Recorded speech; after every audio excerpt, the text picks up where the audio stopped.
cara, pra humanidade. Mas assim, já foi.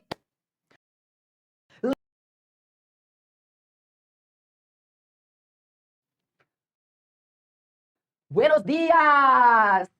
Fala, cambada, que começou a melhor semana de pré-ENEM do Brasil e internacional. Que isso, gente? Pelo amor de Deus. Socorro, eu achei aquele tema de redação muito legal, importantíssimo, né? Não tem nem o que falar, assim, em termos da importância social, da importância, porra, cara, pra humanidade. Mas assim, já foi. Lindo, aqueles textos imensos, entendeu? Lemos, né, toda a enciclopédia histórica, geográfica, filosófica, sociológica, Aristóteles. Beijo, gato, fica com Deus, manda um beijo aí pra todo mundo que tá já do outro lado da vida. Mas assim, né, gente? Né, gente? Já deu. Já deu, já foi, já foi, já foi. Agora a gente quer o quê? A gente quer matemática, a gente quer física. Chega, chega, chega de ficar tipo, ai, muito devaneio, não quero mais. Chega, beijo, tchau, muda de assunto. Vambora, cacete. Eu não sabia se eu estava lendo uma prova, um artigo de iniciação científica. É tipo isso. Cacete! Porra! O pessoal falando assim, ai, que eu estranhei que tinha pouco gráfico, figura. Gente, eles decidiram mudar a prova pra colorido. Tu acha que eles iam sustentar no colorido? Cara, gente, é muito, muito custoso manter uma gráfica imprimindo colorido quando se tem, de fato, muita coisa colorida a imprimir, muita figura, muito gráfico, muita... Não precisa falar mais nada. Compensa no texto, entendeu? Que é mais bonito, pra poder sobrar dinheiro pra outras áreas, né? Porque educação não nunca será. Infelizmente, né? Falo isso assim, brincadeira que nunca deveria ser brincada, nunca será prioridade nesse país. Então, é sobre isso. Vambora, cacete! Vambora! Vivendo por sábado pra poder descer na boquinha da garrafa de novo. Gente, aliás, esse brinco lindo que eu estou usando, esse brinco maravilhoso, foi presente de uma aluna no final da confraternização. Que eu já tava assim, até vesga, de tanto que eu cantei, sambei, pulei igual uma louca, suei. Então, ela veio toda fofa, me entregou o saquinho, né, embrulhadinho, com esse brinco com outro maravilhoso. E falou assim, Carol, eu trouxe pra você da loja da minha mãe. E eu reparei, só que assim, era muita gente se despedindo ao mesmo tempo, porque foi no final. E aí, eu lembro que eu vi que na embalagem, era uma embalagem metálica, tava escrito o nome dela e alguma coisa. Só que, gente, na hora que eu fui guardar, eu acho que minha mão passou no negócio e saiu a tinta. Então, miga, sua louca, eu sei que o nome da loja da sua mãe é A Pimentinha, inclusive eu adorei, achei que a mãe dela é das minhas. A Pimentinha. E eu quero agradecer, né, mandar um textinho aí, falar, divulgar o presente. Então, miga, sua louca, me manda uma mensagem aí, cara, porque acabou que no final eu tô confusa, eu já não sei mais quem me deu esse presente.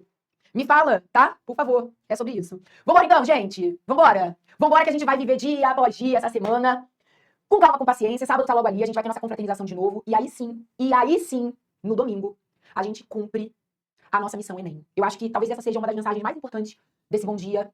Portas abertas do CAPES. O oficial do Enem encher na porra do teu saco. A tua vizinha que tá perguntando quais argumentos você usou na redação. Né? A briga que você teve com fulano. Esperança. E a gente tem sim que distraem. Elas moram aqui dentro da gente. São as vozes, as fucking vozes da nossa cabeça, que ficam fazendo barulho demais, sabe? Que ficam roubando muito a nossa paz, a nossa confiança, a nossa esperança. E a gente tem sim que aprender a lidar com isso, né? Então, dentro do que eu falo pra vocês, não se distrai com as lagartas, tem muito essa retomada de consciência, essa retomada, gente, do que realmente está sob seu controle. A gente tem um objetivo muito técnico, muito claro, que só será finalizado no próximo domingo. Eu não consigo mexer no passado. Ainda não foi criado, além dos filmes de ficção científica, uma máquina do tempo que me faz voltar e mudar uma palavra, e mudar uma alternativa, e não errar aquelas questões que eu marquei no cartão de resposta. Cara, gente, ó, beijo, me liga. Foi o que eu falei pra vocês. O que tá feito e tá pago. E não foi pago em parcelas. Foi pago à vista. A vida não tem rascunho. A gente fez o melhor que a gente pôde. Sim, mesmo quando as coisas saíram da nossa expectativa, da nossa idealização, você foi lá e fez o melhor que você pôde, diante das condições que você enfrentou. Isso tem muito mérito. Quantas pessoas não teriam tido simplesmente uma puta crise de choro, levantar a mão pro fiscal, jogar a toalha levantado e ir embora? Sabe? Você foi lá e fez. Você engoliu o choro, você respirou fundo, você teve que debater com as vozes da sua cabeça, você secou o suor das mãos. Não existe. É ao vivo. Não. Nessa pegada. De do fundo do coração. Nunca, gente. Nunca. Botar roupa, fazer o que tem que ser feito. A gente tem que refletir. Senão, perde totalmente a graça. Tá? Então, nossa missão, Enem. Amo. E, meu Deus, passou um monte de coisa aqui. Olha a impressão minha. O que houve? Tá vivo? Tu tá vivo, meu filho? Vamos nessa, gente. Chegamos à nossa aula 7. Temos mais 12 questões inéditas, elaboradas pela sua equipe de biologia do time Foco. Uma salva de palmas para essa equipe inteira maravilhosa. 12 questões inéditas, revisão dos principais conteúdos dentro do top 5 do Enem e outras cositas más que a gente sabe que tem uma probabilidade muito alta de fato aparecerem na sua prova do próximo domingo. Então vamos transitar por essas 12 questões da aula 7 com carinho, cuidado e capricho, revisando tudo de melhor que está ao nosso alcance e extraindo todos os aprendizados que forem possíveis e pertinentes de cada uma dessas questões, beleza? Vamos lá então. Questão número 1, gente. Vou começar daquele jeitinho que você já sabe, que a titia gosta de fazer as questões de biologia do Enem, mas deixando claro que essa altura do campeonato eu confio plenamente no seu jeitinho também. Se for diferente do meu, mas funcionar pra você, tá tudo certo. Vamos lá então. Cadê minha canetinha? Deixa eu conferir se ela está aqui. Muito bem. Vamos lá, gente. Eu venho direto aqui, ó, para a sentença onde eu vou encontrar o comando da questão. Diz assim: o ácido hialurônico juntamente à quitosana, abordados no texto, têm mostrado resultados positivos por estarem presentes no... Aí tem aqui as opções. Então já entendi E essa questão ela está trazendo a seguinte lógica. Tem um tal texto que vai mencionar o ácido hialurônico e a quitosana, e eu preciso contextualizar onde essas duas substâncias se encaixam nas opções que foram dadas aqui, dentre as alternativas. Lembra que eu comentei com vocês, eu sempre gosto de relembrar vocês, que nem que seja para descartar, para falar, putz, cara, não me ajudou em nada. Pelo famoso desencargo de consciência, nem que seja só pelo desencargo de consciência. Dá sempre uma olhadinha aqui, ó, na referência bibliográfica. Nesse texto, inclusive, antes de ler o texto, me chama muita atenção que o título dele é Hidrogéis à base de ácido hialurônico e quitosana para engenharia de tecido cartilaginoso, polímeros. Então já saquei que o contexto da utilização do ácido hialurônico e da quitosana, que foram mencionados aqui na parte que tem a sentença do meu comando, eles estão sendo utilizados para bioengenharia, provavelmente para reconstrução de tecido cartilaginoso em laboratório. E aí eu vou rapidinho aqui na minha cabeça lembrar que tecido cartilaginoso é um tipo de tecido conjuntivo. E que como um bom exemplo de tecido conjuntivo, ele tem abundância de um negocinho cuja sigla se chama MEC. MEC, matriz extracelular. Também chamada de substância intersticial, intercelular. Então eu sei que o tecido cartilaginoso é um tipo de tecido conjuntivo e todo bom tecido conjuntivo tem abundância de matriz extracelular. Ácido hialurônico e quitosana são exemplos de substâncias encontradas exatamente na composição dessa matriz extracelular. Então a questão vai falar um pouquinho sobre isso, tá? Vamos lá, vamos dar uma olhada no texto, assim, por humildade, calçando a sandalinha rosa neon da humildade. Lê rapidinho, uma leitura bem dinâmica. A engenharia de tecidos é uma área dedicada a criar materiais que sejam compatíveis com os tecidos biológicos do corpo humano. Um desses materiais em destaque é o ácido hialurônico, um biopolímero que se degrada naturalmente e é bem tolerado pelo organismo. Ele proporciona um ambiente propício para o crescimento e desenvolvimento das células, facilitando a regeneração de tecidos danificados, como a cartilagem. Além disso, o ácido hialurônico está presente naturalmente na matriz extracelular, o que contribui para a sua biocompatibilidade. Outro material investigado é a quitosana, que quando combinado com ácido hialurônico tem mostrado resultados promissores na engenharia de tecidos, especialmente para aplicações relacionadas à regeneração da cartilagem. Ou seja, quitosana usada junto com ácido hialurônico. Eu já sei que o ácido hialurônico é um constituinte de membrana louca, matriz extracelular. Então estão juntos ali naquela composição. Esses avanços oferecem novas perspectivas no desenvolvimento de terapias para lesões articulares e outras condições relacionadas. Então já saquei que a grande temática dessa questão está dentro de histologia animal. Como eu falei para vocês, eu resgatei rapidinho aqui na minha cabeça um organograma para localizar, para encaixar o tecido cartilaginoso, que foi um exemplo utilizado nessa questão. Não quer dizer que a gente só encontre ácido hialurônico na composição da MEC da cartilagem. Não, o ácido hialurônico, ele é universalmente um constituinte de matriz extracelular de tecidos conjuntivos de modo geral, tá? De matriz extracelular, da histologia em geral. Mas o exemplo da questão focou em cartilagem. Então, tecido cartilaginoso, eu já lembrei que ele é um tipo de tecido conjuntivo. Dentro da histologia animal, vamos revisar comigo aqui rapidinho. Nós temos 4 tipos de tecidos gerais. Tecido epitelial, tecido conjuntivo, tecido muscular e tecido nervoso. Cada um deles com as suas características biológicas, né, que envolvem diferenças no tipo de célula, nas características de matriz, inclusive é muito isso que está falando aqui, né? Histologia é o estudo dos tecidos. O que é um tecido? Um tecido é uma organização biológica constituída por células e matriz extracelular. Então, o tecido epitelial, por exemplo, quando eu comparo com o tecido conjuntivo, ele tem uma diferença muito marcante nessa combinação. O tecido epitelial, na proporção, ele tem muito mais células do que MEC. Tanto é verdade que quando a gente caracteriza histologicamente o tecido epitelial, a gente usa muito a palavra justaposição. As células são justapostas, ou seja, as células são intimamente unidas umas às outras, o que faz com que haja pouquíssima deposição de matriz extracelular, de substância intercelular. Essas células são muito próximas umas às outras. Basicamente, no tecido epitelial padrão que a gente encontra de MEC é associado à lâmina basal, que é aquela estrutura de MEC que fica conectada à membrana basal das células epiteliais, criando uma barreira de difusão entre o tecido epitelial e o tecido conjuntivo anexo a ele. Né? O que se tem de mais básico. Quando a gente fala de tecido conjuntivo, o tecido conjuntivo ele já tem uma proporção oposta. Ele tende a ter células mais afastadas umas das outras, com uma grande quantidade de matriz extracelular entre essas células, ocupando esse espaço. Então, geralmente, quando a gente fala de abundância de matriz extracelular, o exemplo que vem na minha cabeça é o tecido conjuntivo. E aí, dentro do tecido conjuntivo, a gente tem vários subtipos. Ele é o tecido mais complexo. A gente tem o TCPD, que é o tecido conjuntivo propriamente dito, que é o mais basicão, é o mais... com aquela função clássica de preencher espaços. O que é conjuntivo? Juntar, formar conjunto, preencher, ocupar espaços. Dentro dos TCPDs, a gente vai tendo subtipos, né? TCPD frouxo, TCPD denso. Aí no denso tem o modelado, não modelado, que se refere à disposição das fibras, que eu vou comentar daqui a pouquinho, que são constituintes de MEC também. Aí a gente vai tendo outros tecidos conjuntivos especiais, com células mais especializadas em outras funções, para além do preenchimento. A gente tem tecido adiposo, a gente tem tecido cartilaginoso, a gente tem tecido ósseo, a gente tem tecido hematopoético, a gente tem tecido linfóide, a gente tem tecido sanguíneo. Todos esses são exemplos, são tipos de tecidos conjuntivos, tá? Depois a gente tem tecido muscular, que aí faz aquelas subdivisões, né? Estriado esquelético, estriado cardíaco, liso ou não estriado, e o tecido nervoso, que é formado lá pelos neurônios, pelas células da glia. Então isso é um basicão, assim, bem um basicãozinho de histologia animal. Essa questão está muito focada em falar de um tipo de tecido conjuntivo, cujo enfoque principal é mencionar ácido hialurônico e quitosana, muito bem descritos no texto da própria questão, como constituintes da MEC. Então a MEC, a matriz extracelular, que também pode ser chamada de substância intersticial ou intercelular, é toda a composição acelular desse tecido. Então eu tenho as células e a MEC.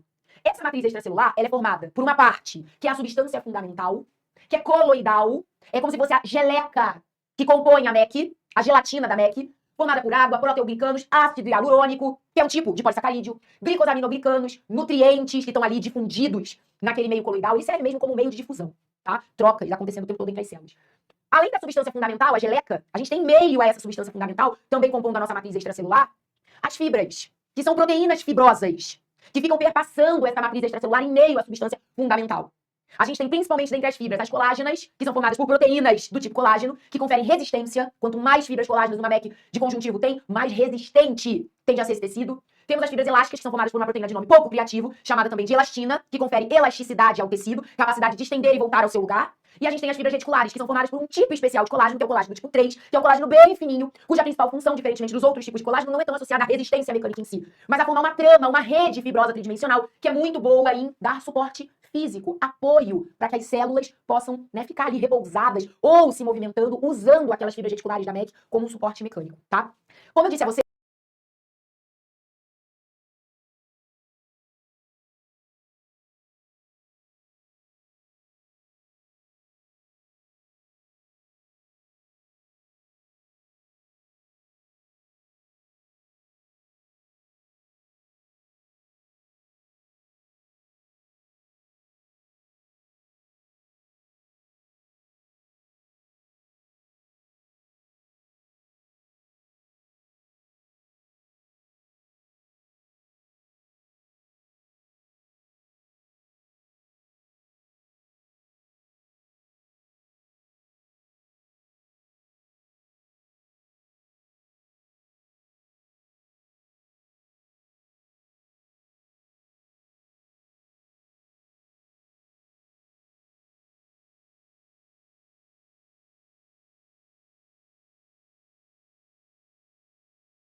a vocês, cada tipo de tecido conjuntivo vai ter as suas variações em relação a quem são as células que compõem aquele tecido e características da sua matriz extracelular. Cada tipo vai ter um. Então, por exemplo, quando eu comparo o TCPD frouxo com o TCPD denso, o TCPD frouxo, na composição da sua matriz extracelular, ele tem muito mais substância fundamental do que fibras. Por isso que ele ganhou o nome de frouxo, que ele é mais geleca. O denso ganhou esse nome de denso porque ele tem uma composição de fibras bem alta, então é mais fibroso. Ele, né, tem uma consistência mais resistente. Aí, quando eu vou caracterizar o TCPD denso modelado ou não modelado, respeita a disposição das fibras. No TCPD denso não modelado, que é o que a gente encontra, por exemplo, na derme, que é o conjuntivo que compõe o nosso órgão pele, a gente tem essas fibras multidirecionadas. Então tem fibra, né, passando de lá pra cá, de cá pra lá, de cima pra baixo, de baixo pra cima, na diagonal. Já no TCPD denso modelado, que é o que forma, por exemplo, os tendões, os ligamentos, essas fibras são todas alinhadas. Então é um tecido que resiste a uma atração unidirecional. Não à toa, tendões e ligamentos são associados a áreas de muita tensão mecânica, ligando músculos a ossos, ossos a ossos, respectivamente, inclusive, né? Então faz muito sentido. Então essa questão que a gente está fazendo, digo e repito, ela está focando nessa ideia de que o ácido hialurônico, e a questão menciona associado à quitosana, são substâncias que terão efeitos positivos, promissores, na engenharia, na bioengenharia de tecidos, ali exemplificando tecido cartilaginoso, mas poderiam ser tantos outros, vocês já devem ter ouvido falar que a dermatologia, a área estética, usa muito ácido hialurônico combinado com outras substâncias ou não, para fazer preenchimento de pele. Preenchimento. Então, à medida que a gente vai envelhecendo, a gente vai diminuindo a atividade fibroblástica. Fibroblasto é o principal tipo celular que compõe o TCPD, né, por exemplo, da nossa derme, responsável pela produção de fibras e também secreção de vários componentes da substância fundamental. Então, ele é um grande secretor de componentes da MEC. À medida que a gente vai envelhecendo, a atividade fibroblástica vai diminuindo. Então, por isso que a nossa pele vai ficando mais flácida, com menos colágeno, menos elastina. Então, uma das formas de lidar, de enfrentar essa perda de MEC, de fibras na nossa pele, por exemplo, é preenchimento com ácido hialurônico, assim como os bioestimuladores de colágeno e coisas do tipo, né, que vão tentar remediar um pouquinho o processo que é natural e que a medicina ainda não encontrou formas de efetivamente impedir que aconteça. A gente desacelera, a gente maneja, mas o envelhecimento é um processo absolutamente natural, biológico, que a gente abraça com muita dificuldade. Ai, meu Deus. Gente, eu fui dar um passo pra trás. O meu pé enganchou no fio. Peraí. Primeiramente, eu quase puxei o fio da tomada, ainda não acabou. Eu quase puxei o fio da tomada, o que provavelmente ia apagar o quadro digital. E eu quase tomei um tombo. Quase que precisa de minha engenharia da articulação. Agora fui eu, caralho. O fio, ele enfiou pra vocês se tornarem médicos pra começar a fazer a perda do colágeno. Que a minha situação do meu joelho, cara. Acha ácido hialurônico e quitosana. Puta que pariu. Então vamos voltar aqui para essa questão. Chega de me zoar, porque eu não estou avaliando. Eu até parei que esse negócio de falar palavrão. Quitosana abordados no texto tem mostrado resultados positivos por estarem aqui. Substância fundamental é uma coisa, que inclusive o ácido hialurônico e a quitosana estariam exatamente aqui. Fibra elástica é outra coisa. Misturou substância fundamental com fibra elástica. O que a fibra elástica tem a ver com isso, cacete? Tecido com células justapostas ricas em vasos sanguíneos. Células justapostas não é característica de tecido conjuntivo. Seria de tecido epitelial. Aí não tem nada a ver com a história de cartilagem. Que já te falei, cartilagem é tecido conjuntivo. E detalhe, uma das características mais marcantes de 99,9% dos tecidos epiteliais é que além das células serem justapostas, a gente tem um tecido epitelial caracterizado como, olha, meu calor mesmo, avascular. Avascular, ou seja, sem vasos sanguíneos. Aí alguém vai falar assim, ô, cara, como é que esse parangolé aí que o tecido epitelial, ele é nutrido? Como é que ele é oxigenado? Pela difusão que acontece dos nutrientes, oxigênio, vindos do tecido conjuntivo epiderme.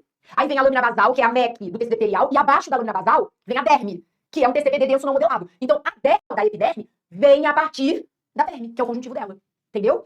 Então, letra B também foi pra casa do senhor. Letra C, fibras reticulares ricas em células de defesa. Oi?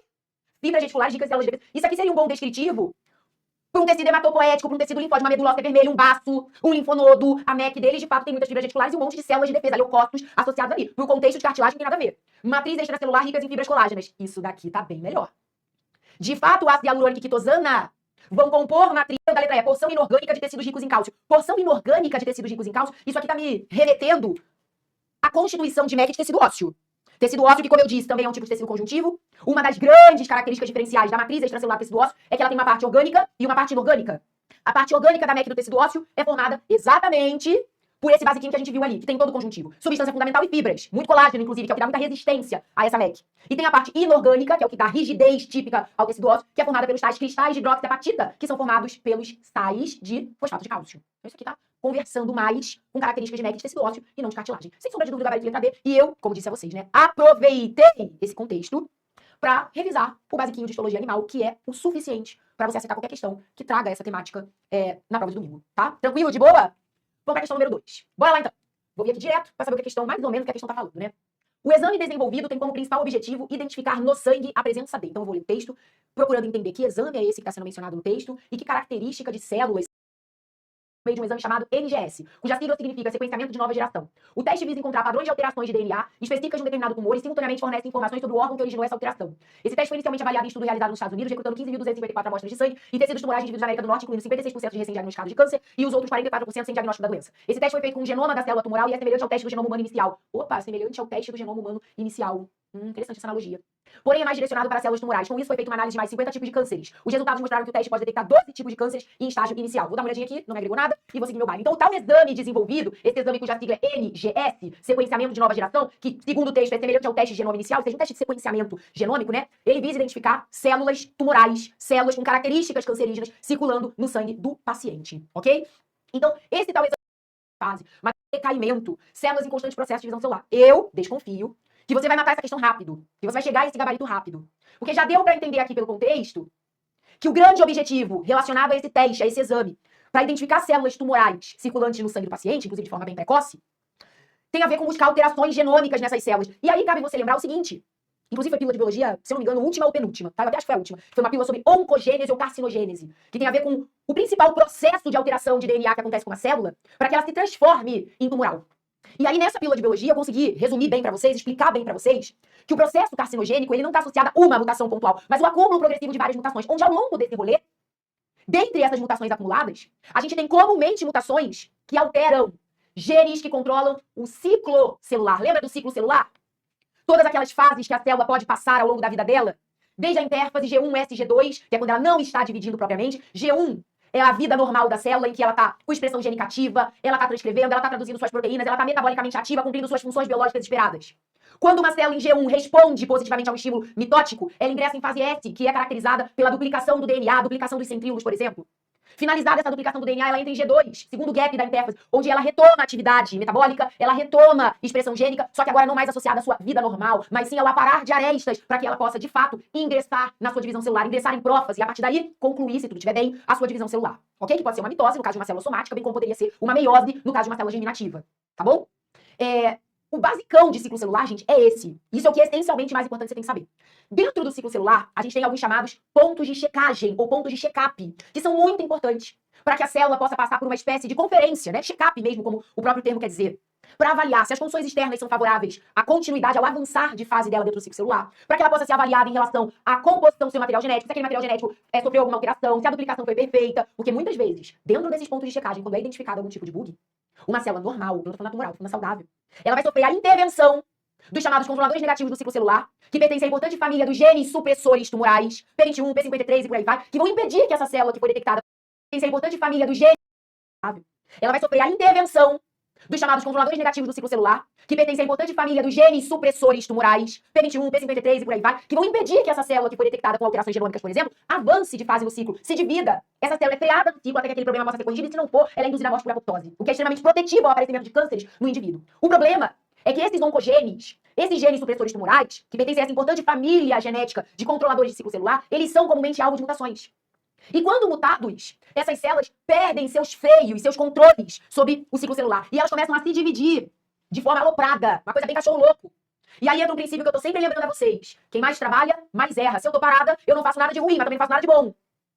Então, à medida que uma célula está desgovernadamente, descontroladamente dividindo, ela tende a ir progressivamente acumulando mais e mais mutações e o processo de carcinogênese avança, né? E assim, o aparecimento da maior parte dos cânceres consegue ser explicado, ok? Então, uma característica muito marcante e que torna a célula tumoral, por conta dessa característica, um alvo de rastreio muito específico, pela maioria dos testes e exames, é esse descontrole de reprodução celular.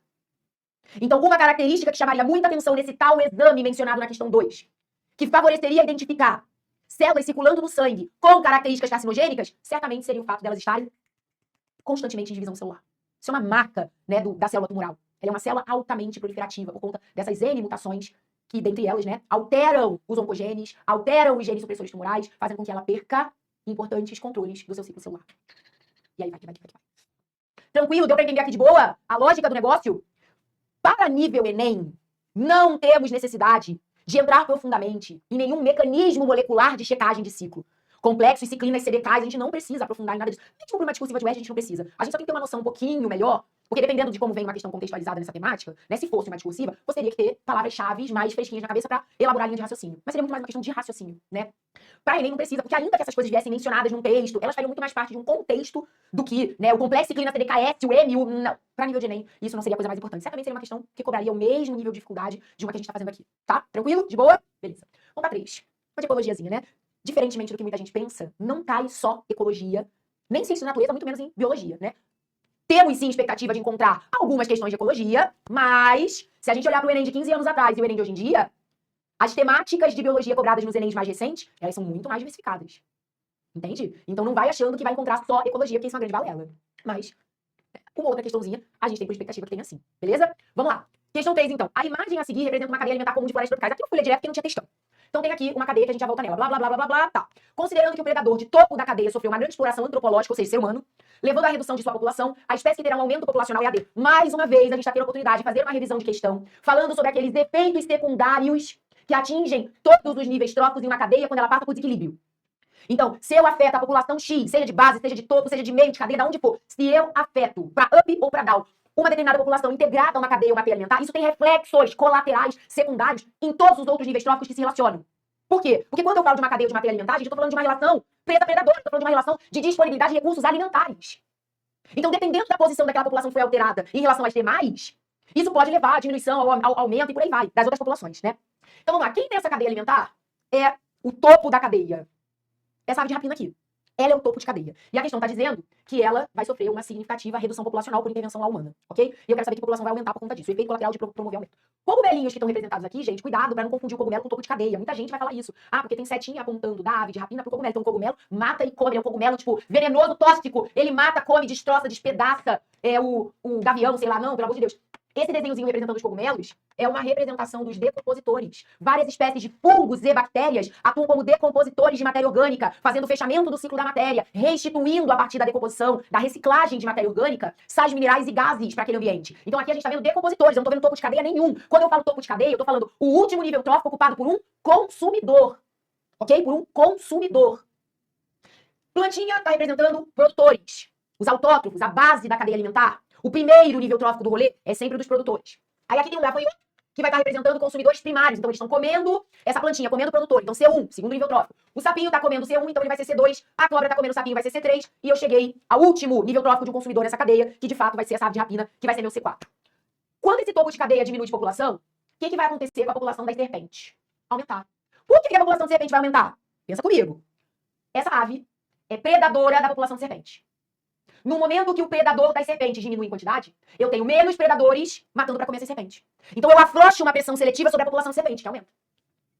Onde isso vai reverberar? Se a população de cobras com menos predadores aumenta, a demanda por alimento dela também aumenta. Então mais sapinhos vão estar sendo predados. Mais cobra para comer sapo. A população dos sapos diminui. No que a população de sapinhos diminui, eu tenho menos pressão seletiva predando o gafanhoto. Menos sapinho para matar e comer gafanhoto. E da população do gafanhoto também tem um alívio de predadores. E essa população tende a aumentar. Com o aumento da população de gafanhoto, mais plantinhas vão ter que servir de alimento para esse gafanhoto. A população das plantinhas, a população de plantinhas, sete para baixo, meu amor, com mais pressão seletiva desses gafanhotos querendo comer plantinha, diminui. Então são os efeitos de rebote. Diminui C4, aumenta C3. Diminui C2, que faz aumentar C1, que faz diminuir produtor. E os decompositores não estão nem aí, gente. Os decompositores, na prática, vão tender a ficar bem equilibrados, porque os decompositores, eles estão reciclando matéria orgânica de cadáveres, restos, excretas. Então, para eles, não faz. O gabarito dessa questão já ficou claro, né, que vai ter que ser serpente. Mas muita... Deixa eu voltar lá. Mas muita gente me perguntaria assim, mas também não poderia ser gafanhoto? Claro que poderia. É por isso que não tem essa alternativa. Carol, mas e se eu tivesse na letra A gafanhoto e na letra C serpente? Qual das duas eu marcaria? Tanto faz, porque a questão ia ser anulada. Você pode marcar a letra E, porque a questão vai ser anulada. Então não fica procurando pelo em ovo. Não tem gafanhoto na alternativa justamente para que o gabarito possa ser serpente. Assim como poderia não ter serpente na alternativa para ter só gafanhoto e o gabarito ser gafanhoto. Só tem uma possibilidade de eu ter colocado dentre as alternativas gafanhoto e serpente e não anular a questão. Se aqui na pergunta eu tivesse colocado assim, blá, blá, blá, blá, blá, blá, a espécie que terá um aumento populacional diretamente relacionado a essa exploração antropológica. Diretamente. Aí seria serpente, porque a relação é direta. Isso aqui já é um efeito secundário. Mas se não tivesse esse diretamente, e houvesse dentre as alternativas gafanhoto e serpente, seria uma questão simplesmente absurda. Ficou claro pra todo mundo? Sem caô? Maravilha. Vamos lá, então. Partiu questão 4. Mais um pouquinho de ecologia. Textão, daqui a pouco eu volto nele, me irrita. Dentre os biomas brasileiros, aqueles que representam os principais hotspots, porra, cara, achei que geografia já tinha ido com Deus. Mas é que tem essa parte da biologia que envolve a biogeografia, ó senhor. E necessitam da implementação de mais os 6 são. Isso aí você sabe muito por geografia. Vamos dar uma rapidinho aqui. As unidades de conservação são áreas com características naturais relevantes, incluindo águas, e que por tal peculiaridade são definidas pelo poder público como espaços que precisam de proteção especial. Sua normatização está na Lei 9.985/00, que instituiu o Sistema Nacional de Unidades de Conservação da Natureza. A imagem a seguir demonstra as principais os seis unidades de conservação estabelecidas no Brasil. As áreas de maior interesse são aquelas com alta representatividade e biodiversidade local e as que se encontram em áreas de hotspot, ou seja, de forte endemismo de espécies e de degradação ambiental. Aí vem aqui, ó. Áreas públicas sob proteção, unidades de conservação chegam a 150 milhões de hectares. Percentual de cada bioma e unidade de conservação. 5% Pantanal, 3% Pampa, 9% Mata Atlântica, 8% Cerrado, 7% Caatinga, 25% Amazônia. Então pego aqui nesse infográfico algumas informações gerais. Depois tem um outro também que não tá me agregando muita coisa pra essa questão. E aí a gente volta aqui pra nossa pergunta direta e reta. Dentre os biomas brasileiros, escolha a alternativa que inclui 2 que sejam principais hotspots. Qual é o conceito de hotspot mesmo pra quem tinha esquecido? Tá aqui, ó. Forte endemismo de espécies e passando por muita degradação ambiental. Necessitam de implementação de mais os 6. Qual é a melhor alternativa aqui, gente? O que você acha? O que você enxerga como a dupla melhor combinação de biomas brasileiros? Hotspots, muito endemismo, sofrendo com muita degradação ambiental nas últimas décadas.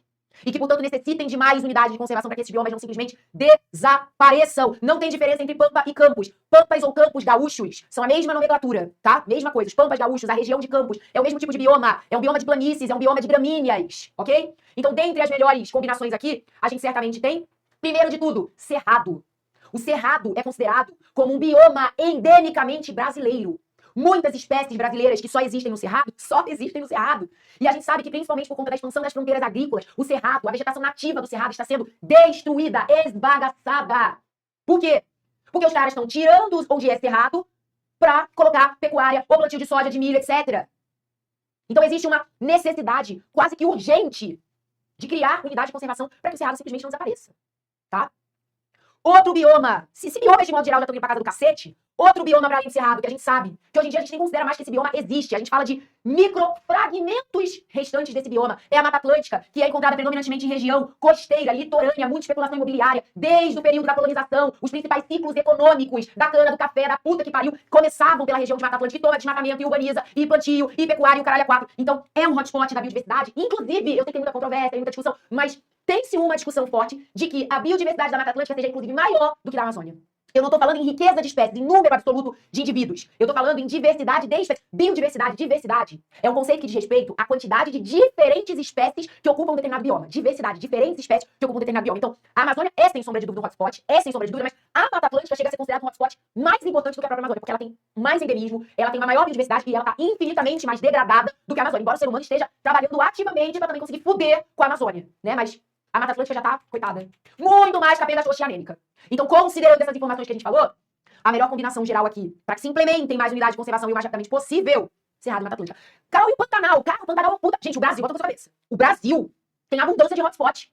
Por que o mundo tá o tempo todo olhando pra natureza do Brasil, a exuberância ecológica do Brasil? Porque o que mais tem aqui é hotspot. Pantanal é hotspot, Amazônia é hotspot, Cerrado é hotspot, Mata Atlântica é hotspot. Porra! Tirando Caatinga e Pampas, que as pessoas ainda ficam meio assim, né? É hotspot ou não é? Mas pra alguns também são. Tudo é. Tá tudo degradado pra caralho. Tem forte endemismo de espécies associadas a esses biomas. Só que aqui a gente tá fazendo uma combinação de principais, onde a degradação tá mais avançada, onde a intervenção governamental para criar essas unidades de conservação é mais urgente. Sabe qual é a ideia? Onde é mais urgente. Muita gente ficaria com dúvida na letra E. Porra, o Pantanal associado à Mata Atlântica, será que não seria hotspot mais importante do que Cerrado e Mata Atlântica? Nesse momento, não. Nesse momento, principalmente por ações políticas associadas ao combate da biopirataria associada ao Pantanal, a gente conseguiu, muito porcamente, mas frear um pouco mais a velocidade de degradação ambiental do Pantanal do que em relação ao Cerrado. Gente, o Cerrado é um dos biomas da atualidade mais falados, não só no Brasil, mundialmente, como um pecado, ao que a expansão das fronteiras agrícolas e outras sacanagens vem destruindo esse bioma. Inclusive, há pouco tempo eu li uma matéria em que foi um estudo feito por um grupo canadense, olha, esse cara vem lá no Canadá para ajudar o Cerrado aqui no Brasil, especulando que se não houvesse uma intervenção tipo de altíssima intensidade e impacto, o Cerrado poderia simplesmente ser dizimado a fragmentos de 1% do original em 20 anos. É foda, tá? Então, só pra tranquilizar vocês, porque eu sabia que isso daí é discussão, porque quando a gente fala de hotspot em bioma brasileiro, meu amor, tipo assim, dá vontade de marcar todas as alternativas, quase, né? Então, vamos que vamos. Questão 5. Senhor, meu Deus, me ajuda. Qual fase demonstra de forma clara a dependência entre ambas as espécies? Então, vou ter que ler essa porra. Fase A, fase B, fase C, fase D, fase E. Vou ter que entender o contexto dessa questão e dizer qual das fases de forma clara, então a melhor, para demonstrar dependência entre ambas as espécies. Vamos lá. Através da história natural surgiram relações complexas entre organismos, onde a sobrevivência de um está ligada à existência do outro. Um exemplo notável é a ligação entre certas figueiras e vespas polinizadoras. Ambas as espécies têm sua existência de tal modo entrelaçada. Então, isso tudo que está escrito aqui já é suficiente, ó, que um não pode existir para perceber que ele está falando de uma relação de mutualismo, relação harmônica interespecífica do tipo mais obrigatória. Essas espécies de vespas não sobrevivem sem as espécies de figueiras e vice-versa. Em razão disso, cientistas estudam a fundo esta relação de modo a dividirem a interação em diferentes fases. Vamos lá, fase A. Representa o início do desenvolvimento da figueira, quando as flores pistiladas... O que é pistilada? De pistilo. Pistilo é outro nome pro carpelo, que é o aparelho reprodutor feminino. Então, flores pistiladas, flores que têm pistilos, flores femininas. E estaminadas significa estames. Estames são os aparelhos reprodutores masculinos, onde a gente vai ter a produção do pólen, tá? Então, flores pistiladas femininas e estaminadas masculinas. Estão em estágio de pré-maturação. Então, fase A é o início da maturação, a pré-maturação da figueira, especificamente. Fase B, caracterizada pela maturação das flores pistiladas, as vespas carregando pólen entram na cavidade da figueira e polinizam as flores pistiladas, enquanto os insetos, quem são os insetos? As vespas. Depositam ovos nos ovários das flores. Porra! Peraí, marca um asterisco nessa fase B. A fase B descreveu de forma absolutamente clara a relação mutualística entre as espécies em si. Qual o papel da vespa em relação ao benefício associado às figueiras? Polinizar as flores femininas. E no que a vespa se beneficia disso? No que ela vai polinizar a flor feminina, ela já deposita seus ovos lá nos ovários das flores. Eu não sei se você já tinha ouvido falar disso, mas o fruto que se desenvolve a partir da fecundação ocorrida nas flores da figueira é o figo. Eles comumente, quando você abre um figo, você encontra larvas de vespas dentro do figo. É a coisa mais comum do mundo. Você abrir um figo e você encontrar larvinhas de vespas dentro do figo. Tem gente que, inclusive, adora. Figo, como fruta seca, é considerado um alimento exótico. Porque um dos motivos... Parece papo de quem come carne contaminada com cisto seco. Um dos aspectos que torna o figo seco mais crocante é o que vai acontecer com essas larvinhas, que elas ficam durinhas, crocantezinhas, tipo floquinho de arroz. Que delícia. No figo durante o processo de desidratação. Então, essas larvinhas de vespas, elas são parasitoides. Elas ficam ali se alimentando de uma parte dos nutrientes do fruto do figo. Mas, você fala, ué, então é parasitismo ou é mutualismo? No final das contas é mutualismo, porque só se formou o figo, só formou o fruto, porque primeiro teve a vespa polinizando. Porque a flor da figueira, ela não consegue ser polinizada de outra forma, além da interação com a vespa. Então é o preço que se paga. As duas se beneficiam, uma garante o desenvolvimento das suas larvas e a outra garante seu sucesso reprodutivo. Tá todo mundo feliz. Essas larvinhas não matam o figo. É importante que você saiba disso. Fase C, representa o estágio que se desenvolvem as flores estaminadas, que são as masculinas, as larvas das vespas e as sementes da figueira. Então não falo da relação em si. Fase D, nesse estágio, tanto as flores estaminadas quanto as larvas das vespas atingem pleno desenvolvimento. Os machos adultos emergem de suas galhas, como se fosse o casulinho, e copulam com as fêmeas que ainda estão dentro de suas galhas. Fase E, nesta fase as figueiras amadurecem e se tornam atraentes para vertebrados frugívoros, ou seja, que comem o fruto, que podem agir como dispersores das sementes. Nada me acrescentou aqui, e eu já cheguei ao gabarito. essa questão, sem sombra de dúvida, né? A fase dali mais claramente demonstrando o que é essa relação mutualística, mais concretamente. Ah, Carol, mas na fase C também menciona. Ah, mas na D também fala mais ou menos. Mas, gente, é o que eu vivo falando pra vocês sobre não procurar pelo ovo na prova do Enem. As pessoas falam muito assim de uma suposta subjetividade das questões, inclusive de biologia, inclusive quando fala de ecologia. Cara, eu discordo muito. Claro que tem uma questão ou outra que é um pouquinho mais subjetiva, um pouquinho mais capciosa, mas grande parte das questões é não procure pelo ovo. É o óbvio, é o mais óbvio. É só o mais óbvio. Então já sei qual vai ser o gabarito aqui, tá? Já sei qual vai ser o gabarito aqui. Agora, vamos fazer o seguinte, vamos só dar uma olhadinha nesse slide, que não é novidade pra vocês aqui, pra gente relembrar que assim como o caso da vespa com a figueira, muitas e muitas relações de plantas e polinizadores são relações mutualísticas, não é simplesmente um benefício mútuo, tá tudo bem viver junto, tá tudo bem viver separado, que é o princípio da protocooperação. Muitas das espécies de plantas e seus polinizadores só existem, só têm sucesso reprodutivo, de sobrevivência, dentro dessa associação. Então é mutualismo. E mutualismo é um dos exemplos mais fortes de evidência da ocorrência do processo evolutivo chamado de coevolução, que a gente já viu, né, no exemplo do parasitismo. O que é a coevolução? É esse processo evolutivo suportado, explicado pelas relações ecológicas que reciprocamente afetam os caminhos evolutivos de ambas as espécies.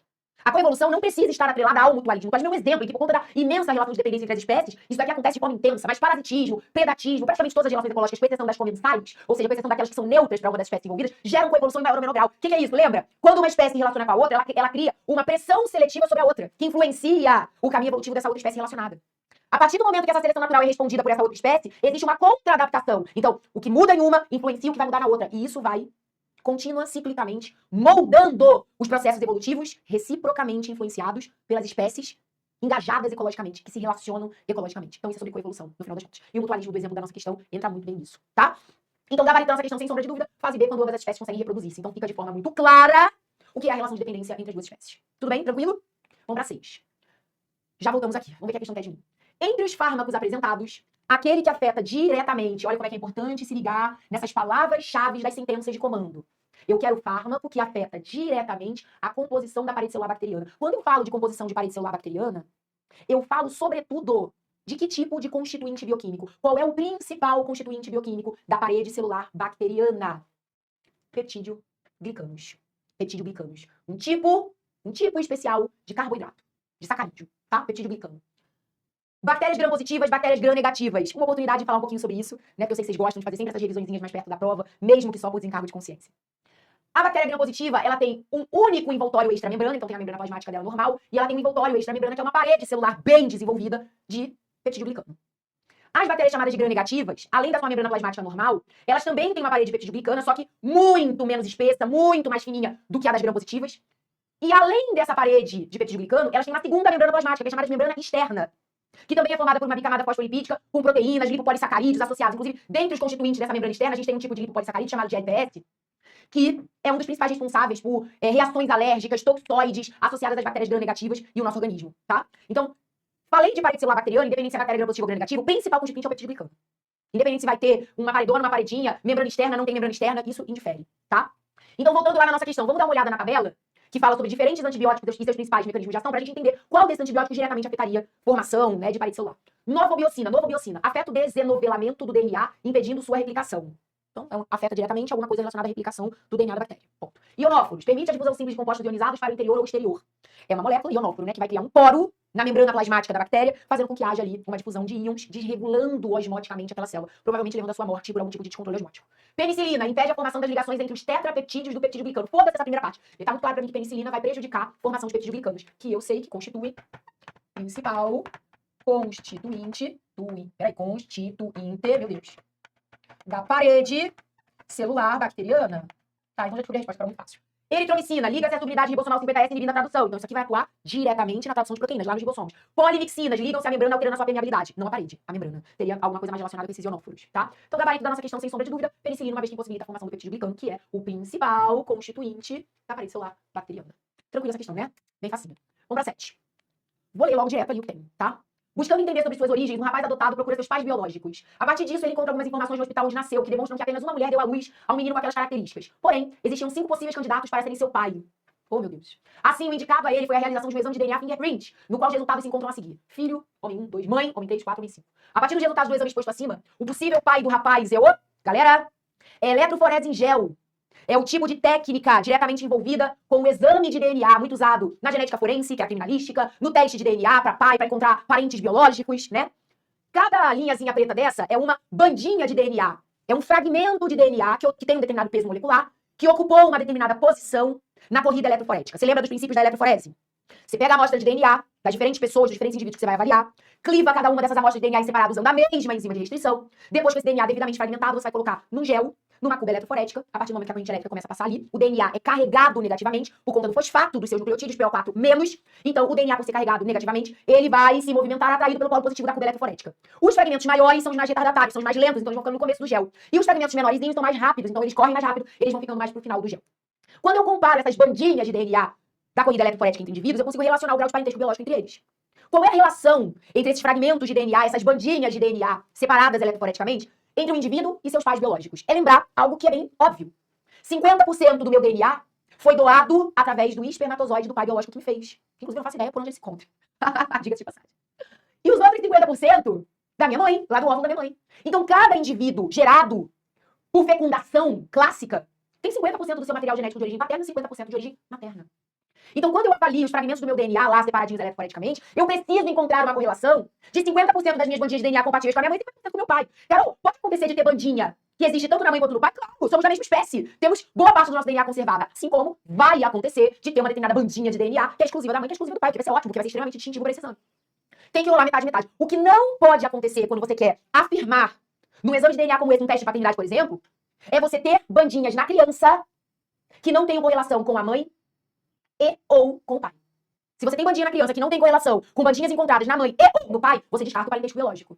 Tem que bater, 100%. Metade das bandinhas mãe, metade das bandinhas pai. Que é diferente do princípio do exame de DNA quando a gente faz genética forense. Eu tenho uma determinada amostra de DNA de um suspeito de um crime e eu tenho X criminosos, supostos criminosos em avaliação. Pra eu dizer, essa amostra de DNA é do suspeito 5, é ele que é o criminoso, não tem negócio de 50% de bandinha. 100% das bandinhas tem que ser idênticas. Porque é o DNA daquela pessoa. Óbvio, eu tô comparando o DNA dela com ela mesma. Mas na questão de parentalidade é diferente, é meio a meio mãe, meio pai, tá? Outra observação não menos importante que eu preciso falar pra vocês. De vez em quando vocês inculcam com umas paradas assim do tipo: ah, Carol, mas teve bandinha que apareceu na mãe que não tinha no filho. Ah, Carol, mas teve bandinha do pai que não teve no filho. Pode isso? Claro que pode. O filho não é um clone da mãe. O filho não é um clone do pai. Eu tenho 50% de compatibilidade com o DNA da minha mãe, mas a minha mãe tem 50% de DNA que é uma pra mim, que é só dela. E meu pai é a mesma coisa. Então é óbvio que pode com força acontecer de você ter bandinhas de DNA da mãe ou do pai que não tem filho. O que não pode acontecer é o contrário. Bandinha do filho que não tem o pai ou na mãe. Isso tá claro pra todo mundo. Amém, igreja? Vamos lá, então. Primeira bandinha do filho. Quem tem essa bandinha? Homem 1 tem, homem 3 tem e só. Próxima bandinha do filho. Quem tem? Mãe, homem 3. Próxima bandinha do filho. Quem tem? Homem 2, mãe, homem 5. Próxima bandinha do filho. Quem tem? Só homem 3. Ah, Carol, mas então também pode ser do homem 1, filho do homem 1, que tem uma bandinha. Pode ser do homem 2, que tem uma bandinha. Pode ser do homem 5, que tem uma bandinha. Não é que tem uma bandinha aleatoriamente. Tem que acontecer um negócio bacana. Todas as 4 bandinhas desse menino, se não tem correspondência com a mãe, tem com o homem 3. Então, o homem 3 é o pai biológico dele. Ah, Carol, mas aqui, ó, tem uma bandinha da mãe que não existe nele. Sem problema nenhum, já expliquei isso. Para de encucar com maluquice. Ok? Para de encucar com maluquice. Eletroforese. Check. Missão cumprida. Questão 8. Em relação à glândula abordada pelo texto, o hipopituitarismo causará diretamente. Gente, maravilhosa essa questão. Lembra do primeiro exame de qualificação da UERJ esse ano, que falava sobre glândula pituitária? E uma galera esqueceu que pituitária nada mais é do que o outro nome da... Tchan, tchan, tchan, tchan. Hipófise. Pituitária é o outro nome da hipófise. De dia ela se chama hipófise, de noite ela se chama pituitária, meu amor. E a galera ficou, que porra de glândula pituitária é essa? É ela, a hipófise. Então vamos lá. Vou dar uma lidinha aqui, embora eu já sei que isso não vai me ajudar muito, isso aqui é conhecimento, né, raiz que eu tenho que levar pra prova, de fisiologia endócrina, mas ele tá falando ali de pituitária, ou seja, de hipófise hipopituitarismo, que é uma deficiência da produção de alguns hormônios pela pituitária. Então, que era alguma coisa que vai ser diretamente causada por isso. O hipopituitarismo é uma doença que acomete a glândula pituitária, conhecida também como hipófise. Essa glândula se divide em 2 regiões e é capaz de secretar diversos hormônios como GH, TSH, CTH, prolactina e os hormônios responsáveis por estimular as gônadas femininas e masculinas. Essa região da hipófise, que produz todos esses hormônios citados, é a parte anterior da hipófise, que é chamada de adenohipófise. A neurohipófise, que é a parte posterior, ela não produz hormônio nenhum. Ela recebe hormônios produzidos pelo hipotálamo, armazena e secreta, mas ela não produz. A parte que produz esses hormônios é a adenohipófise, tá? Aliás, só aproveitando o ensejo, quais são os 2 principais hormônios produzidos pelo hipotálamo, armazenados e secretados pela neurohipófise? Ocitocina, hormônio de trabalho de parto, injeção do leite, vínculos afetivos e ADH, também chamado de vasopressina, que é um dos nossos hormônios mais importantes, liberados toda vez que a gente está desidratado, nossa pressão arterial está baixa, vai aumentar a reabsorção renal de água, vai vasoconstringir nossas arteriolas periféricas, vai diminuir nossa sudorese, tá? Bora lá. Segundo o professor Antonini, trata-se de uma doença relativamente rara e complexa que pode se manifestar em qualquer fase da vida, sendo mais comum em adultos. Algumas de suas causas, contra o professor, são a genética, os tumores ou a consequência de contusões graves na região da cabeça. Então, em relação a esse hipopituitarismo, o que vai ser causado diretamente? Galera, vamos dar uma olhada geral aqui e depois a gente acha o que precisa. Como eu disse a vocês, a região anterior da hipófise, que é chamada de adenohipófise, é responsável por produzir uma série de hormônios, inclusive vários deles reguladores de outras glândulas, né? Por exemplo, prolactina, que atua diretamente nas glândulas mamárias, estimulando produção de leite. Essa é a função primária, é a função mais famosa da prolactina. Ela tem várias outras, tá? Os hormônios são muito complexos, tem órgãos-alvos diversos, efeitos mais diversos ainda. Prolactina, por exemplo, é um hormônio que inibe uma série de outros hormônios, que estimula. Prolactina, pra você ter noção, estimula a produção de progesterona. E uma vez estimulando a produção de progesterona, ela acaba tendo um efeito anticoncepcional. Porque progesterona inibe o eixo hipotalâmico hipofisário de secretar FSH e LH, que são os hormônios gonadotróficos, os hormônios que estimulam nas mulheres os ovários a, por exemplo, amadurecerem folículos e nos homens os testículos a produzirem espermatozoides. Então, né, prolactina é considerado também um hormônio do estresse, porque toda vez que a gente tá muito estressado, a produção de prolactina aumenta. Cara, é um hormônio super complexo. Mas a função primária você conhece, né? Estimular produção de leite. Ocitocina, a ejeção do leite, prolactina, produção de leite. Outro hormônio muito famoso produzido pela glicose é o GH, que também é chamado de somatotrofina, hormônio somatotrófico. GH é uma sigla que vem do inglês e em português significa hormônio do crescimento. Ele age em todo o sistema músculo-esquelético, estimulando crescimento, hipertrofia, também um importante regulador de glicemia, né? O GH é um controlador metabólico amplo.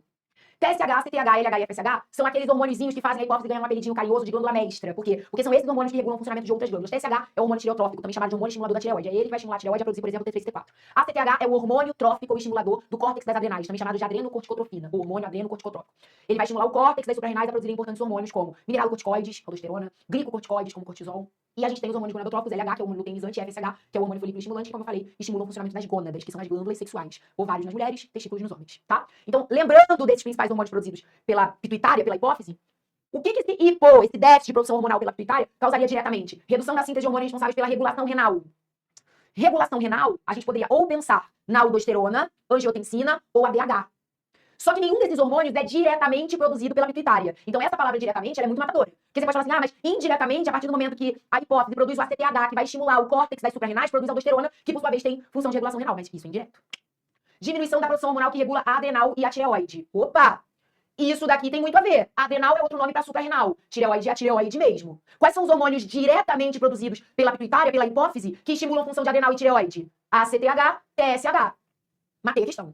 Vamos ver o erro das outras. Aumento na secreção dos hormônios gonadotróficos e tireotróficos. Não, o hipopituitarismo estaria diminuído. Aqui é o FSH e o LH. Decréscimo na ação hormonal do hipotálamo e das suprarrenais. Não vai ter uma ação direta sobre... É o hipotálamo que controla a hipófise, não o contrário, né? Suprarrenais também é ação indireta. Intensificação da atividade das glândulas mamárias e ovários. Não, vai ter redução, que vai diminuir a produção da prolactina, porque vai afetar a produção dos hormônios gonadotróficos, tá? Então, gabarito letra B, sem nenhuma sombra de dúvida, ok? Vamos pra 9. A célula que tem sua quantidade aumentada nos alérgicos durante o verão é causada por C. Então, eu vou lá no textão procurar especificamente que célula é essa que vai ser mencionada no texto como aumentada nos alérgicos durante o verão. Vamos caçar essa informação no texto. Diferentes estudos têm demonstrado uma maior prevalência de rinite alérgica nas áreas urbanas, sugerindo um efeito decorrente da exposição a poluentes. Por esta razão, cientistas resolveram estudar a relação da poluição atmosférica com os achados do citológico nasal em 11 pacientes com rinite alérgica nas 4 estações do ano e compará-los a 12 indivíduos normais. No verão, foi observado um aumento significante de eosinófilos. Pronto, a célula que ele está se referindo é essa. No grupo alérgico e um predomínio de células ciliadas no grupo controle. No outono e no inverno houve predomínio de neutrófilos, tá foda-se. Na primavera também não me interessa. Eu quero saber no verão, então ele tá falando de eosinófilos. Então eu quero que você escolha uma alternativa aqui que caracterize algo desta tal célula, que é o eosinófilo, que estará aumentada nos alérgicos durante o verão. Especificamente isso, ok? Composta por 2 núcleos, integrada por muitas mitocôndrias, incorporada por pouca parede celular. Desde quando o célula animal tem parede celular, nem pouca nem muita, né? Formada por poucas vesículas lisossomais, constituída por muitos grânulos histamínicos. Galera, quando a gente fala de alergia, é importante que você lembre que alergia não deixa de ser um tipo de resposta inflamatória, tá? Um tipo de resposta inflamatória. Como uma boa resposta inflamatória, qual é a molécula pró-inflamatória que estimula a inflamação mais famosa que a gente estuda durante o ensino médio? Sim, Brasil, é ela, a histamina. Ah, mas a gente está muito acostumado a falar de histamina não no eosinófilo. A gente está muito acostumado a falar de histamina no contexto de basófilo e mastócito. Verdade? A histamina, propriamente dita, é produzida principalmente por basófilos e mastócitos, que são células primas, entre aspas. O basófilo, que faz parte dessas respostas alérgicas e inflamatórias de modo geral, é uma célula presente no sangue. Enquanto o mastócito faz basicamente as mesmas funções, mas é uma célula residente de TCBD, de tecido conjuntivo propriamente dito. Elas liberam histamina, que é o nosso principal vasodilatador local.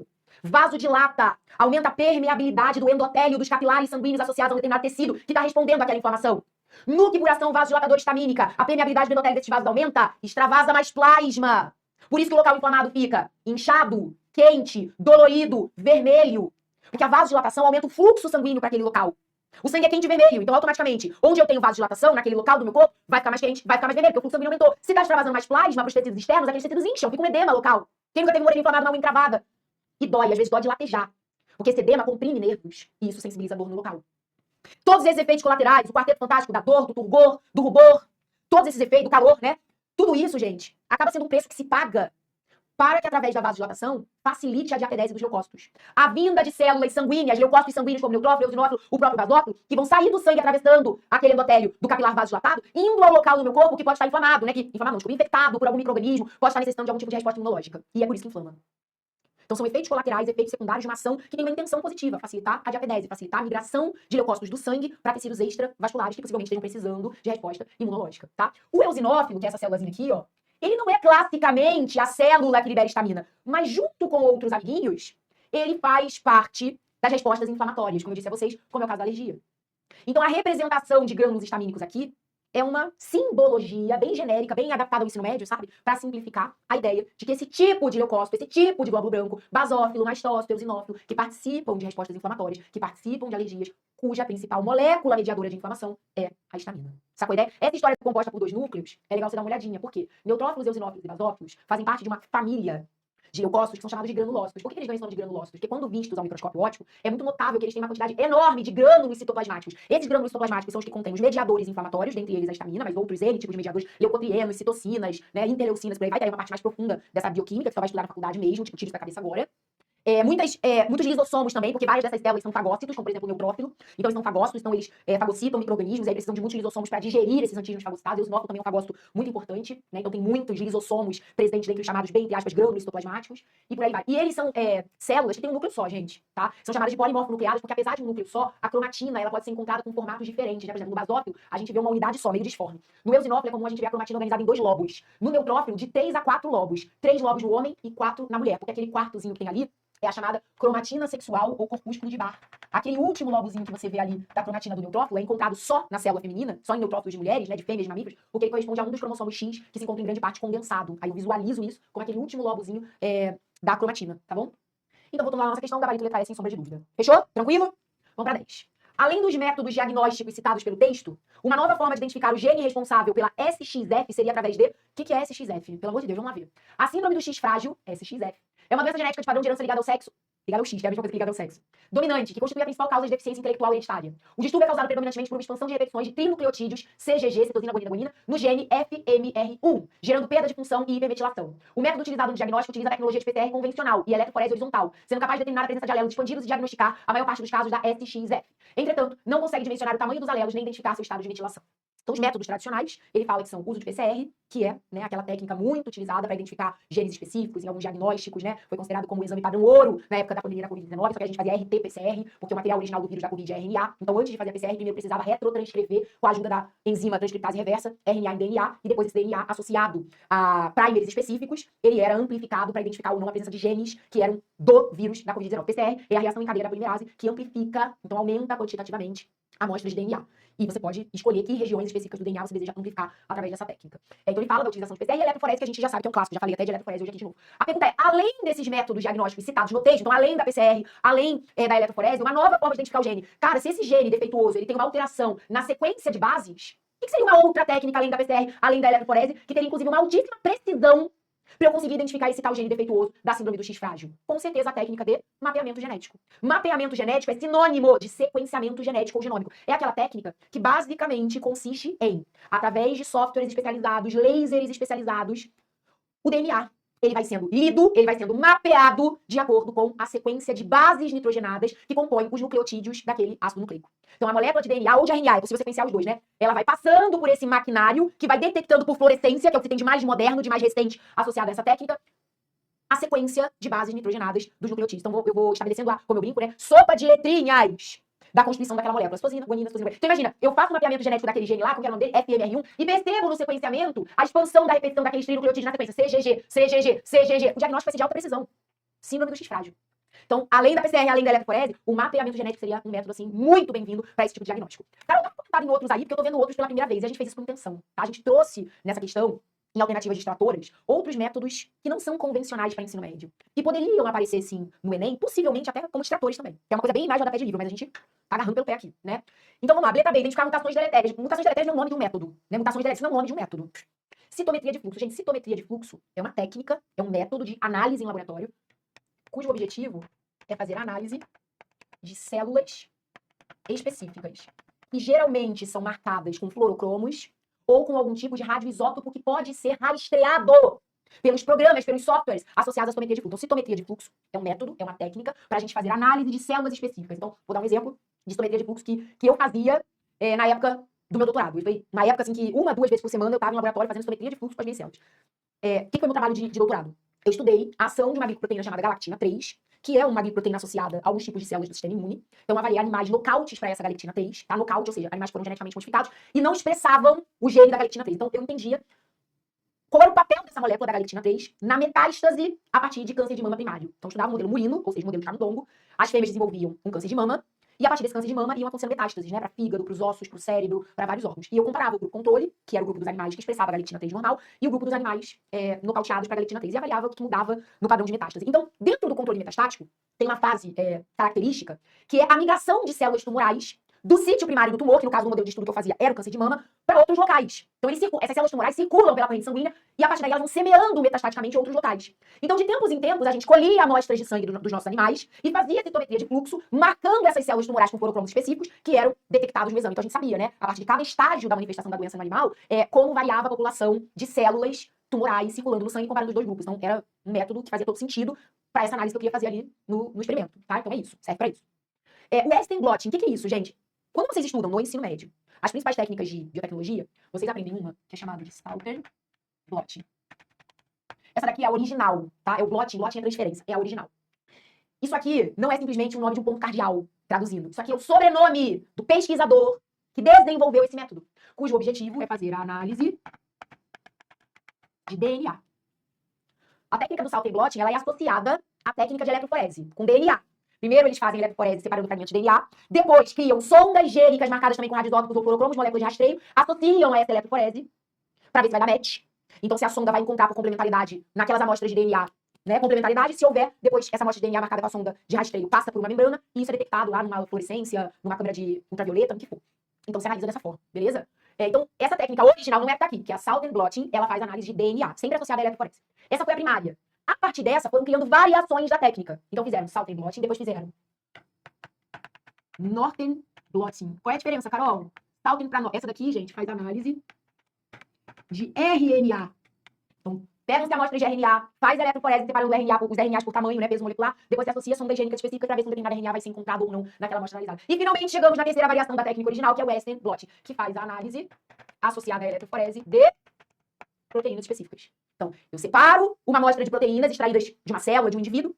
Na eletroforese, vou separando essas proteínas por peso molecular e depois, com alguma sonda, um marcador, né, de sequência de proteínas específicas, associo a essa eletroforese para encontrar uma suposta proteína específica. É isso que é feito ali, não é? Então, Salter blotting vai analisar amostras de DNA específicas, sempre associada à eletroforese, então estaria muito associado a isso aqui, ó. Northern blotting, análise de RNA, e Western blotting, análise de proteínas, beleza? Clonagem, você já sabe o que é, né? Clonagem tipo da óleo, essas coisas. Não tem nada demais e também não tem nada a ver com o contexto dessa questão. Belezinha? De boa? Vamos para 11. Com base nas informações apresentadas, o período do ano em que a soja terá melhor desenvolvimento é caracterizada por período do ano em que a soja terá melhor desenvolvimento. Faço ideia. O que esse texto vai falar? Vambora. A adaptação de diferentes cultivares de soja a diversas regiões depende não apenas das condições de temperatura e disponibilidade de água, mas também da sensibilidade ao fotoperíodo, ou seja, das horas diárias de luz necessárias para o desenvolvimento da planta. A soja é considerada, uma planta de dia curto, com seu florescimento atrasado acima do fotoperíodo crítico. Se ela recebe mais horas de luz do que o seu fotoperíodo crítico, ela não floresce. Isso limita a sua adaptabilidade, variando conforme a latitude. Então, o contexto da questão é relacionar desenvolvimento da soja, florescimento da soja com fotoperiodismo, te dizendo que a soja é uma planta de dia curto. Agora eu entendi sobre o que a gente está falando, que eu não tinha entendido. Com base nas informações apresentadas do período do contexto da questão soja a diversas regiões, o período do ano em que a soja terá melhor desenvolvimento é caracterizada por conforme a latitude. Então, o contexto da questão é relacionar desenvolvimento da soja, florescimento da soja com fotoperiodismo, te dizendo que a soja é uma planta de dia curto. Agora eu entendi sobre o que a gente está falando, que eu não tinha entendido. Com base nas informações apresentadas do período do ano em que a soja terá melhor desenvolvimento é caracterizado por uma planta de dia curto. Precisa receber menos horas de luz do que o seu fotoperíodo crítico, mais horas de escuro do que o seu fotoperíodo crítico para se desenvolver, para florescer. Menos horas de luz do que o fotoperíodo crítico, mais horas de escuro do que o seu fotoperíodo crítico. Ela é a famosa planta que precisa de dia curto e noite longa.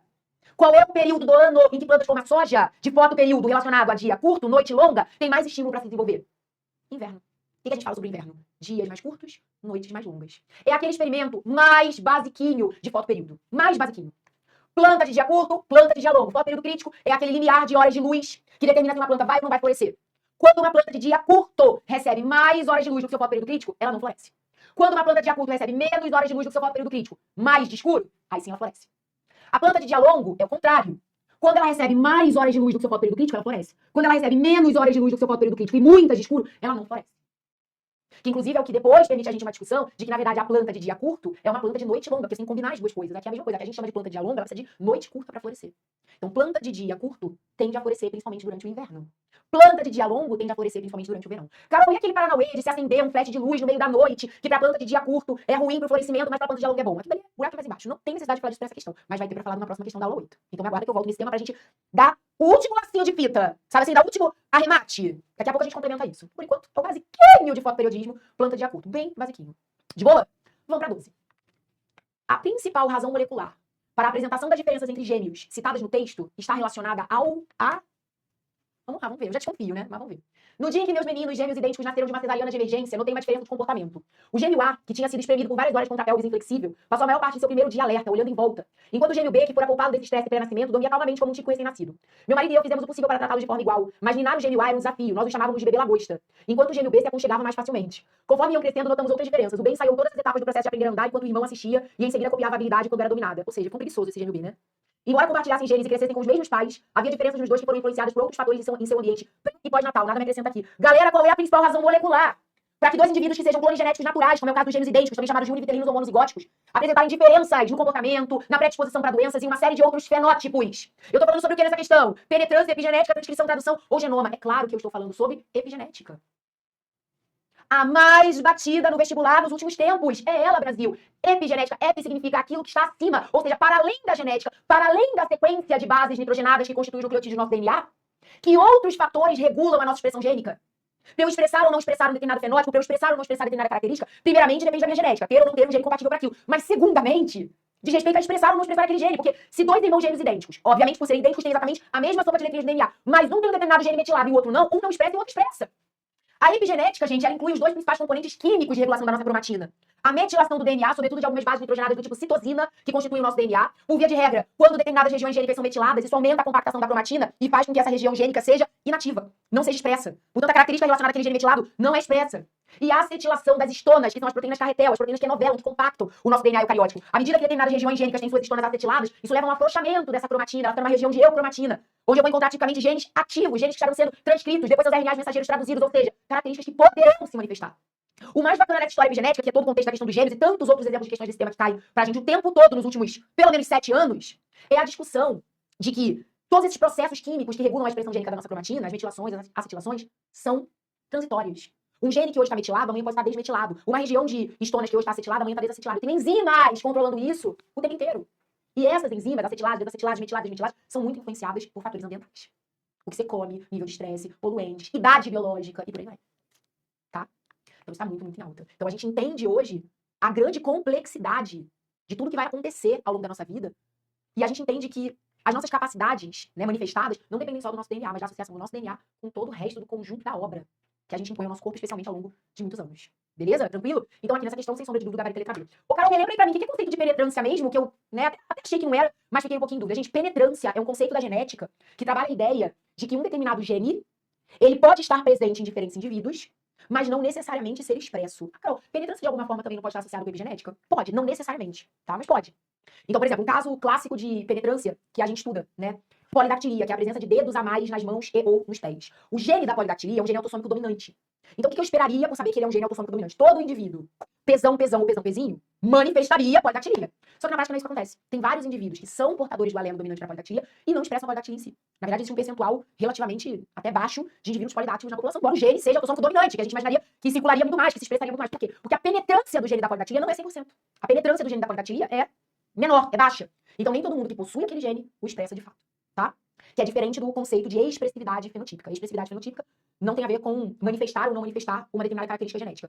Expressividade fenotípica tem a ver com como você expressa. Tipo, uma pessoa é polidáctila, então já tô partindo do princípio que ela tá expressando aquele gene. Só que uma manifesta com um dedo a mais nas duas mãos, a outra manifesta com um dedo a mais só no pé direito. E a outra manifesta com um dedo a mais nos dois pés e nas duas mãos. Cada um expressa aquela característica de uma forma. Isso é expressividade variável. Então são alguns conceitos, né, relacionados à genética que aparecem pra vocês ocasionalmente, tá? Tranquilo? De boa? Crianças, fechamos a nossa aula 7. Passamos, como habitualmente nas nossas aulas de reta final, por uma cacetada de temas. Revisamos de tudo um pouco, a gente saca a cabeça, bum! Então vamos dar uma pausa, vamos dar um intervalo, beber uma água, comer um pão de queijo, dar uma mordida na maçã. E a gente volta daqui a pouco pra começar nossa aula 8, tá bom? Quem ficar com alguma dúvida depois, precisar de algum arremate aí, vai gritando que a gente vai ajudando vocês, beleza? Até daqui a pouco, bora!